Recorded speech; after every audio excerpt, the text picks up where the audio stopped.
बंधन भाग 4। वृद्ध अमात्य का व्यवहार पिता के व्यवहार से भी अधिक अप्रत्याशित था। अमात्य के चेहरे पर चिंता की एक भी रेखा नहीं थी। उनका व्यवहार सर्वथा सहज और सामान्य था, जैसे या तो चक्रवर्ती किसी परेशानी में न हो या फिर उनकी परेशानी से अमात्य का किसी प्रकार का कोई संबंध न हो। अमात्य ने देवव्रत को सम्मानोचित आसन देकर साहस पूछा, युवराज ने कैसे कष्ट किया। देवव्रत क्षण भर के लिए कुछ कह नहीं सके। वे समझ नहीं पा रहे थे कि चक्रवर्ती की अस्वस्थता को लेकर वे भ्रम में थे या अमात्य अज्ञानी थे। चक्रवर्ती स्वस्थ नहीं है। अंत में देवव्रत ने धीरे से कहा, मुझे मालूम है युवराज, तो फिर उनके उपचार की व्यवस्था क्यों नहीं की गई? कौन करता युवराज? क्यों आप करते? उपचार मेरे वश का नहीं है। राजवैद्य के वश का तो है, उनके वश का भी नहीं है। देवव्रत रुक गए। यदि पिता ने सच ही कहा है कि उन्हें वंश रक्षा की चिंता है, तो सचमुच यह रोग राजवैद्य के वश का नहीं है। ऐसी स्थिति में पर मंत्री को राजा की चिंता की गंभीरता का तो पता होना चाहिए। तो किसके वश का है अमात्य? मंत्री का हाथ सहसा लुप्त हो गया, जैसे वे कोई बहुत कठोर बात कहने जा रहे हों। अब तो सब कुछ आपके ही हाथ में युवराज। और धीरे से उन्होंने जोड़ा, और सच पूछा जाए तो शायद आपके हाथ में भी नहीं है। देवव्रत किम कर्तव्य विमूढ़ से खड़े रह गए। उनके हाथ में क्या था? आखिर मंत्री क्या कहना चाहते हैं? पुनः मंत्री ही बोले, युवराज, महाराज काम ज्वर से पीड़ित हैं, इसलिए राजवैद्य उनकी कोई सहायता नहीं कर सकते। देवव्रत के मन में जैसे बहुत कुछ उलझ गया और साथ ही बहुत कुछ सुलझ भी गया। तो इसलिए इतने वर्षों के पश्चात अचानक पिता को याद आया कि देवव्रत उनका एकमात्र पुत्र है। इस लंबी अवधि में पिता न तो काम से विरक्त हुए थे, न उसका दमन कर पाए थे। उन्हें केवल कोई उपयुक्त पात्र नहीं मिला था। मां को देखकर भी पिता की यही अवस्था हुई होगी, तभी तो उन्होंने उनका परिचय तक पाने की आवश्यकता नहीं समझी और उनकी प्रत्येक शर्त स्वीकार की। पिता को जब काम ज्वर होता है तो उसके ताप से सबसे पहले उनके विवेक को पक्षाघात हो जाता है। कौन है वह स्त्री जिसने पिता की धमनियों में इतने वर्षों से सोए ज्वार को फिर से जगा दिया है? पर पिताजी ने इस विषय में मुझसे तो कुछ नहीं कहा। वयस्क पुत्र के सम्मुख अपने नए विवाह की इच्छा कौन पिता प्रकट कर सकता है राजकुमार? मंत्री का स्वर अब भी गंभीर था। यही तो चक्रवर्ती का द्वंद्व है। क्या वे इस कन्या के बिना जी नहीं सकेंगे और उससे विवाह वे कर नहीं पाएंगे? विवाह क्यों नहीं कर पाएंगे? देवव्रत सहज भाव से कह गए, क्या केवल इसलिए कि उनका एक वयस्क पुत्र भी है?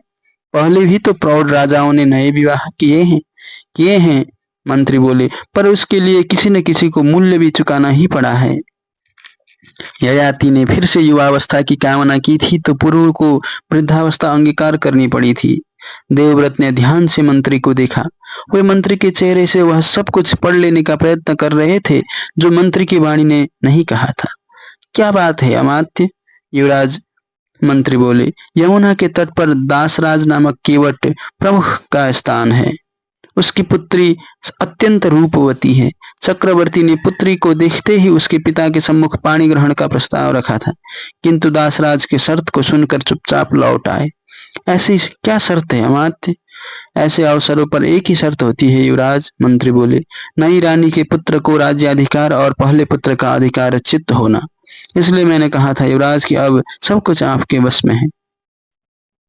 देवव्रत समझ नहीं पाए कि वे क्या कहें। क्या मंत्री उनके सामने वह प्रस्ताव रख रहे हैं कि वे अपने अधिकारों से उदासीन हो जाए? जो बात पिता अपने मुख से नहीं कह सके, क्या उसे ही वे मंत्री के माध्यम से कहलवा रहे हैं? क्या पिता की यही इच्छा है? पर यदि पिता की यह इच्छा हो भी तो यह एक कामासक्त व्यक्ति की इच्छा है। आसक्ति की स्थिति में विवेक स्थिर नहीं रहता, और इस समय तो पिता भी समझ रहे हैं कि यह मांग उचित नहीं। वे जानते हैं कि यह उचित नहीं है, इसलिए देवव्रत से कुछ नहीं कह सके। पर उनकी इच्छा है कि यह अनुचित भी किसी प्रकार संभव हो जाए, तभी तो उन्होंने दूसरे पुत्र की इच्छा व्यक्त की थी। तभी तो मंत्री ने उनके सामने प्रकारांतर से यह प्रस्ताव रखा। देवव्रत के मन में जैसे घृणा का उच्च फूट आया। यह है पिता का रूप, वात्सल्य मूर्ति जनक और पिता। कामाशक्ति का वेग इतना अभुज और प्रहारक है कि पिता पुत्र से इस प्रकार झूठ बोलता है। पिता यह नहीं कह सके कि अपनी पहली पत्नी से अलग होकर संयम का जो काम रहित जीवन उन्होंने बिताया वह मात्र एक प्रतिक्रिया थी। पुरुष की समस्त आसक्ति नारी में है और जिस दिन वह नारी उसे छोड़ जाती है उस दिन यह सारी सृष्टि उसके लिए माया का प्रपंच हो जाती है। और जिस दिन फिर कोई नारी उसके सम्मुख आ खड़ी होती है उस दिन फिर से सृष्टि मोहिनी रूप धारण करके हंसने लगती है। पिता ने अपने पिछले अनुभव से कुछ नहीं सीखा। उन्होंने नहीं देखा कि यह आकर्षण प्रेम नहीं है, यह विवेक की हत्या है, यह मोहाशक्ति का जाल है। माँ ने भी इसी आसक्ति के मूल्य के रूप में पिता को अपनी इच्छा का दास बनाया था। माँ के जाने के बाद पिता ने यह नहीं सोचा कि उन्हें दासता से मुक्ति मिल गई है। वे पुनः नई स्वामिनी की खोज में निकल पड़े। अब उन्हें मिली है दासराज की कन्या जो अपने मूल्य के रूप में पिता से उनकी अगली पीढ़ी की भी दासता मांग रही है। ययाति ने पुरु से उसका यौवन मांगा था तो स्पष्ट यह कहा था कि अभी यौवन के भोगों से उनकी तृप्ति नहीं हुई है, इसलिए यदि पुरु उन्हें अपना यौवन दे दे तो वे उसे अपना राज्य दे देंगे। और चक्रवर्ती शांतनु अपने पुत्र से कह रहे हैं कि वे दूसरा पुत्र पाना चाहते हैं। वे उनसे उनका पैतृक अधिकार छीनना चाहते हैं, वह भी पुत्र प्रेम के नाम पर। वे क्या करें ऐसे पिता के लिए। लौटते हुए देवव्रत का मस्तक द्वंद्वों के मारे झंझना रहा था। किस दुविधा में झोंक दिया पिता तुमने। देवव्रत भी जैसे एक देवव्रत न रहकर अनेक हो गए हैं। एक मन कुछ कहता है दूसरा कुछ और। पिता कामासक्त हो रहे हैं तो हो, विवाह करना चाहते हैं करें, राज्य किसी और को देना चाहते हैं दें। देवव्रत को कोई आपत्ति नहीं है। देवव्रत किसी की इच्छा के मार्ग में विघ्न स्वरूप नहीं आना चाहते। देवव्रत को किसी का राज्य नहीं चाहिए, पर अधिकार की बात देवव्रत के मन में अधिक खटकती है। पौरव वंश का यह राज्य देवव्रत का अधिकार है। वे इसके न्याय सिद्ध युवराज हैं, प्रजा उन्हें चाहती है।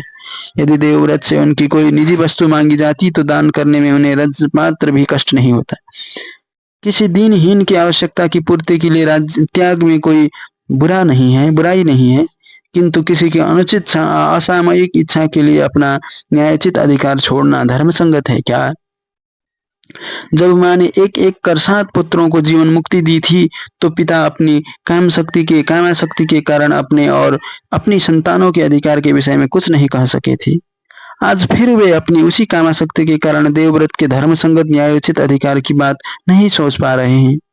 ठीक है कि उन्होंने देवव्रत को अपना अधिकार त्यागने के लिए नहीं कहा है। वे चाहे तो उन्हें पदच्युत भी कर सकते हैं, वह भी उन्होंने नहीं किया है।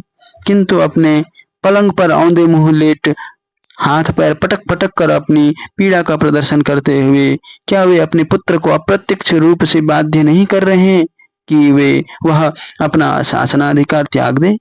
आज यदि देवव्रत अपना अधिकार नहीं छोड़ते तो आने वाली प्रत्येक पीढ़ी उन्हें पितृद्रोही के रूप में धिक्कारेगी कि वे अपने पिता के सुख के लिए राजसुख नहीं त्याग सके।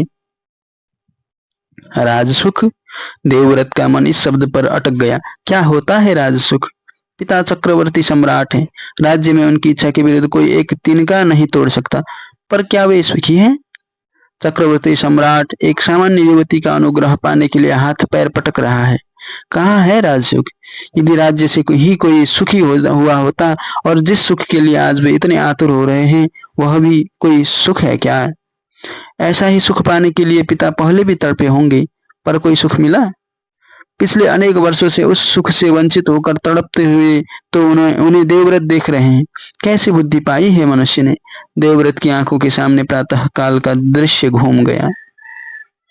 गौशाला में उनकी सबसे प्रिय गाय है कपिला, एकदम निष्कलंक, रंग जैसे दूध की ही बनी हुई हो। इसी से देवव्रत ने उनका नाम कपिला रख छोड़ा है। बछड़ा भी उसका वैसा ही हुआ है जैसे कपिला का बछड़ा न हो, कपास का गोलक हो। देवव्रत ने उसका नामकरण किया है धवल। उनका ग्वाला सूरज उसे धौला कहता है। सुबह दूध दोहने के लिए जब सूरज धवल की रस्सी खोलने लगता है तो माँ के पास जाने की उतावली में धवल भयंकर उछल कूद मचाता है। इतने उछल कूद की कभी कभी सूरज के लिए रस्सी खोलना असंभव हो जाता है। उसी खींचातानी में निमिष मात्र के काम में कई पल लग जाते हैं और देवव्रत के मन में हर बार आता है, कैसा नासमझ है धवल। सूरज उसी की इच्छा पूरी कर रहा है और अपनी उतावली में धवल ही इच्छा के मार्ग में विघ्न उपस्थित कर रहा है। मनुष्य भी अपनी आकांक्षा की तीव्रता में भूल जाता है कि उसका हित किस में है। वह नहीं जानता कि जिस इच्छा की पूर्ति के लिए वह सिर झुकाए वनैले सुअर के समान दौड़ लगा रहा है, उस इच्छा की पूर्ति उसे कितना सुखी कर देगी, कितना सुख देगी और कितना दुख। यदि शांतनु यह कुरु साम्राज्य पाकर भी सुखी नहीं है तो देवव्रत को इस राज्य से क्या मिल जाएगा। नहीं चाहिए देवव्रत को यह राज्य, पिता जिसे चाहे दे दें। इस छोटे से राज्य के लिए देवव्रत पितृद्रोही नहीं कहलाएंगे। पर देवव्रत को लगा उनके अपने मन के ही किसी और कोने में से कोई दूसरा ही स्वर उठ रहा है। ठीक है, देवव्रत को राज्य का मोह नहीं है, वे बिना राज्य के भी संतुष्ट रह सकते हैं। वे अपनी इच्छा से अपना अधिकार छोड़ सकते हैं।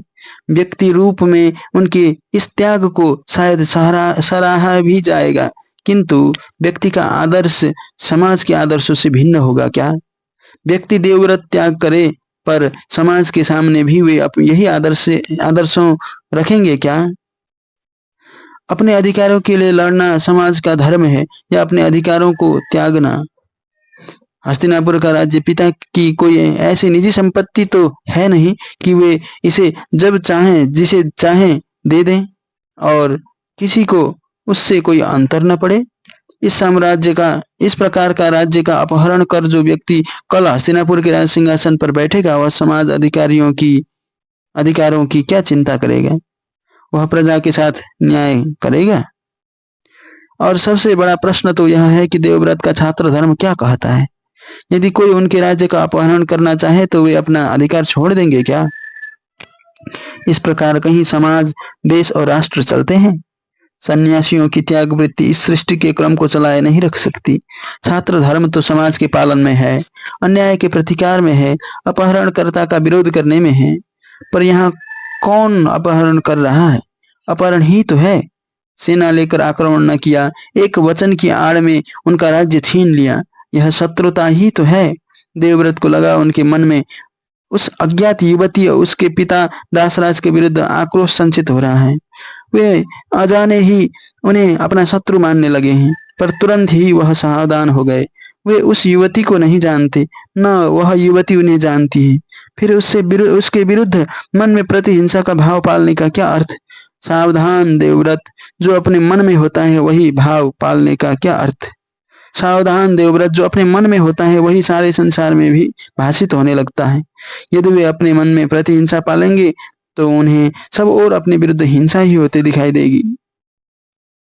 उस युवती का उनसे क्या विरोध। वह तो चक्रवर्ती से एक अनुचित मांग की पूर्ति का मूल्य मांग रही है। राजाओं के इस प्रकार के अनमेल विवाहों के पहले अपने दौहित्र के लिए राज्याकांक्षा तो प्रत्येक कन्या का पिता करता ही है। कैकेयी राज ने भी कैकेयी के वरदान से पूर्व चक्रवर्ती दशरथ के सम्मुख यही शर्त रखी थी, पर राम ने न कभी भरत को अपना विरोधी समझा, न भरत के नाना को। पर अधिकार की रक्षा की बात, देवव्रत को लगा यह अब अधिकार पर उनका अधिक बल नहीं है। समाज, देश और राष्ट्र अपने अधिकारों के लिए लड़े, पर देवव्रत अपना राज्य अधिकार छोड़ सकते हैं। वह उस राज्य अधिकार के लिए अपने कुल में कलह क्यों करे जो किसी को सुखी नहीं बना सका। देवव्रत तो सुख की खोज रहे हैं। देवव्रत तो सुख को खोज रहे हैं, राज्य को नहीं। शायद वे राज्य को छोड़कर ही अधिक सुखी हो सके। पिता को दासराज की पुत्री प्राप्त होगी, दासराज को अपने दौहित्र के लिए राज्य मिलेगा, दोनों सुखी होंगे। देवव्रत के मन में राज्य का कोई कामना नहीं है। किंतु तत्काल ही जैसे देवव्रत का मन बदल गया। क्या सोच रहे हैं वह पिता को सुखी करना चाह रहे हैं। दासराज, उसकी पुत्री और उसके दौहित्र को सुखी करना चाह रहे हैं, पर सुख है क्या। एक वृद्ध की एक युवती के लिए विवेक शून्य आसक्ति किसे सुख देगी। उनका दाम्पत्य जीवन पिता को कितना काम सुख देगा और कितनी काम यातना। पिता के मन में उस कन्या के लिए आसक्ति उनका प्रेम नहीं है। सुख यदि कहीं मिलता है तो केवल प्रेम में मिलता है। प्रेम भी वह जिसमें प्रतिदान की कामना ही न हो, केवल दान ही दान हो। पिता इस प्रकार के प्रेम से परिचित ही नहीं है। वे पुनः काम यातना में तड़पने की व्यवस्था कर रहे हैं। और वह कन्या क्या सुख पाएगी? वह केवट की कन्या राजप्रसाद में आएगी तो अपनी हीन भावना से ही मर जाएगी। मरेगी नहीं तो दूसरों को मारने का प्रबंध करेगी। लोगों की दृष्टि और वाणी उसका परिहास करेगी और वह अपनी प्रतिहिंसा का बल निर्बलों पर प्रकट करेगी। उसके सामने सबसे निर्बल होंगे राजा शांतनु। वह स्वयं भी पीड़ा पाएगी और उन्हें भी पीड़ित करेगी। चक्रवर्ती का विवेक इस समय संज्ञा शून्य है, अचेत है। वह नहीं जानते कि उनका सुख किस बात में है। अबोध बालक या उन्मादी व्यक्ति की इच्छाएं तो पूरी नहीं की जा सकती, यह तो उनके हित में नहीं है। और दासराज कन्या तो मात्र प्रतिशोध ले रही है। उसे इसमें क्या सुख मिलेगा? यदि देवव्रत सचमुच अपने पिता को सुखी देखना चाहते हैं तो उन्हें पिता को इस कन्या के मोहजाल से मुक्त करना होगा। यह वह कन्या तो उनकी यातना है।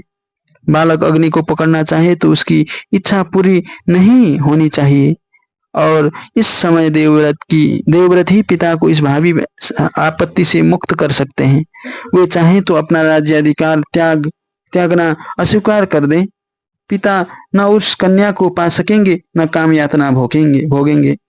किंतु तभी उनके मन में एक भयंकर काली मूर्ति ठठाकर हंस पड़ी। कौन है तू? देवव्रत ने पूछा। मुझे नहीं पहचाना? काली मूर्ति हंसी। मैं तेरे मन का कलुष हूं। बहुत चतुर समझता है ना तू अपने आप को। समझता है कि कुतर्कों और अतर्कों से तू पिता को पराजित कर देगा और जीवन का सुख भोग करेगा। राज्याधिकार तू नहीं छोड़ेगा और वंश वृद्धि के नाम पर अपना विवाह करेगा। स्पष्ट क्यों स्वीकार नहीं करता कि तुझे भी राज्य चाहिए और स्त्री सुख भी? स्पष्ट क्यों स्वीकार नहीं करता कि तुझे राज्य भी चाहिए और स्त्री सुख भी? हे भगवान! देवव्रत ने अपना सिर पकड़ लिया। मैं क्या सोच रहा हूँ? उन्होंने अपना सिर उठाकर आकाश की ओर देखा। क्या इच्छा है तेरी?